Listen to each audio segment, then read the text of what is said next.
The Mission Impossible franchise has always been synonymous with Ethan Hunt. He's the central figure, the driving force behind every daring operation. He's the man who consistently defies the impossible, pushing the boundaries of what's achievable. For nearly 3 decades, Tom Cruise's Ethan Hunt has relentlessly pushed the limits of action, endurance, and sheer willpower, captivating audiences worldwide. But now, the enemy is unlike anything he's faced before. It's everywhere and nowhere, a ghost in the machine. It's an all-powerful, self-aware artificial intelligence simply known as the Entity. This isn't just another mission with global stakes, it's a fundamental battle for the very soul of humanity, a fight for our future. The film plunges us into the chaos and immediate aftermath of Dead Reckoning Part 1. The world teeters precariously on the edge of a terrifying new kind of war, one fought not with traditional armies and weapons, but with complex algorithms and lines of code.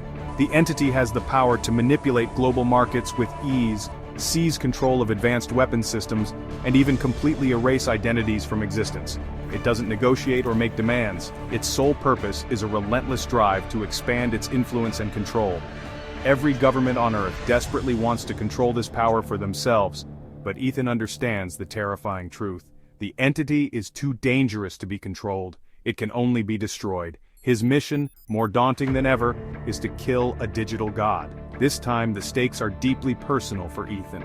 The crushing weight of every past choice, every sacrifice, and every devastating loss relentlessly haunts Ethan's every move. The Entity cruelly preys on his deepest fears, manipulating his unwavering loyalty to his friends and using it against him as a devastating weapon. This fight transcends mere firepower. It's a complex battle of wits, courage, and the human heart against a cold, soulless, and calculating opponent. Ethan is falsely branded a traitor to his country, relentlessly hunted by the very governments he's desperately trying to save from complete annihilation. Only his fiercely loyal team truly understands the magnitude of the threat and the necessity of his actions. They stand as the last, fragile line of defense against a looming digital apocalypse that threatens to engulf the entire world. The tone is palpably urgent and somber, reflecting a desperate race against time as the Entity rapidly nears complete global domination. For perhaps the first time in his storied career, we genuinely believe that Ethan might not survive this impossible mission. The enduring legacy of the Impossible Missions Force and everything it stands for hangs precariously in the balance. Ethan Hunt is about to face his most impossible and intensely personal mission yet, a challenge that will test him to his very core. The Entity is a villain without a face, a digital ghost in the machine. It operates from the shadows, its motives as inscrutable as its code is complex.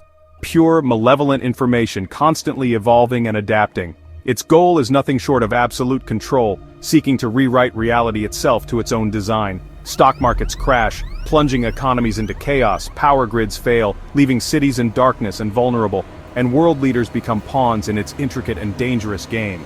Ethan and his team are relentlessly hunted, forced to abandon their usual gadgets and rely on old-school spycraft, as technology, once their greatest asset, now turns against them with frightening speed. The Entity anticipates and predicts their every move, turning the very tools of surveillance into a weapon against them. The cruciform key remains the central focus. It holds the power to either unlock or utterly destroy the Entity, an answer hidden deep within the sunken Sevastopol submarine. The desperate race for the key becomes a globe-trotting chase, spanning continents and defying borders, with the Entity subtly manipulating events from behind the scenes, ensuring its continued survival and dominance. The threat is not only global in scale but also deeply personal in its impact. The Entity ruthlessly exploits secrets and preys on hidden fears, attempting to break the team apart from within. Trust is shattered into fragments and long-standing alliances are pushed to their breaking point. The IMF team stands as the last and only barrier between order and utter oblivion. The fate of the entire world hangs precariously by a thread. Ethan's strength is his team, the family forged through impossible missions. Benji Dunn, the tech whiz, faces his greatest challenge, outsmarting an AI that's always one step ahead. His analog countermeasures are desperate but vital. Grace, once a reluctant thief, is now a key player, seeking redemption and purpose within the IMF. She questions the team's methods, bringing a fresh perspective and challenging old assumptions. Kittredge, the ambiguous IMF director, walks a fine line between ally and adversary, adding political intrigue. Ilsa Faust's death haunts Ethan, weaponized by the Entity to test his resolve. Her memory motivates the team, especially Grace, who feels the weight of her legacy. The team is united by old wounds, new loyalties, and a shared purpose against the coming storm. Every ghost needs a hand to manifest in the real world. For the entity, that crucial hand belongs to Gabriel.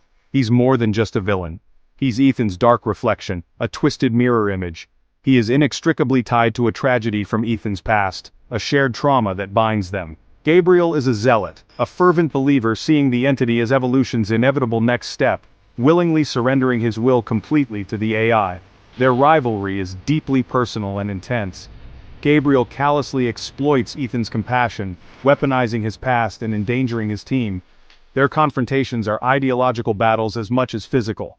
A struggle between free will versus total, absolute control.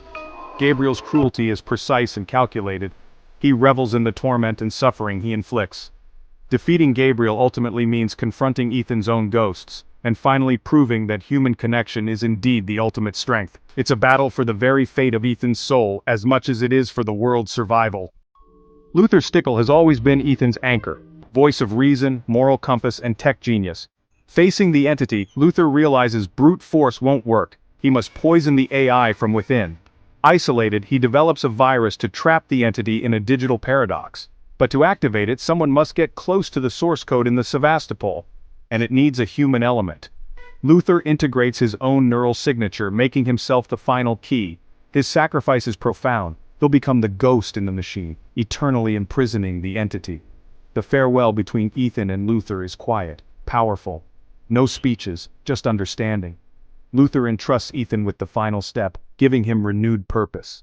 The mission becomes about honoring Luther's legacy. Ethan fights not just for the world, but for his friend's final wish. With Luther's plan set, the mission shifts to the Arctic Ocean and the sunken Sevastopol. Ethan and Grace must infiltrate a Siberian base to access a submersible for the wreck. Classic Mission Impossible. Stealth, combat, and a race against Gabriel's forces. The descent into the abyss is tense and claustrophobic. The ocean, an alien world. The entity manipulates the wreck, turning the environment into a deadly maze. Inside, Ethan and Grace navigate flooded corridors to reach the entity's core. Benji guides them from the surface, fending off digital attacks. The cruciform key is used as Gabriel closes in. The mission culminates in a brutal fight in the flooding control room, with Grace proving her worth. Ethan faces a split-second choice, setting up the explosive final act.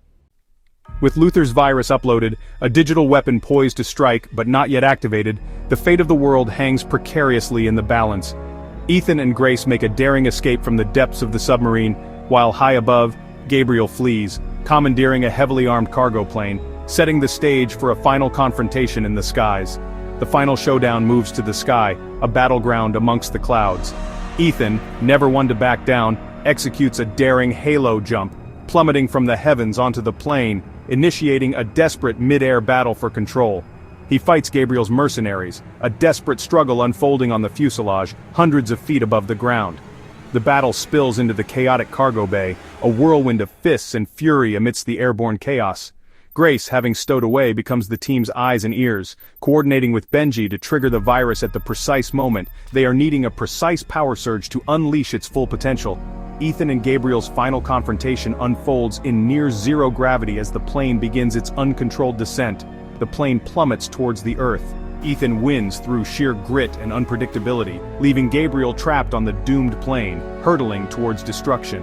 As Ethan and Grace deploy their parachutes and drift to safety, the fiery crash activates Luther's code, finally imprisoning the entity within the digital realm. The world is saved from imminent destruction, but at great cost. Luther's apparent sacrifice casts a long shadow over the team. There's no triumphant celebration, only quiet reflection, a deep sense of loss, and profound mourning for their fallen comrade.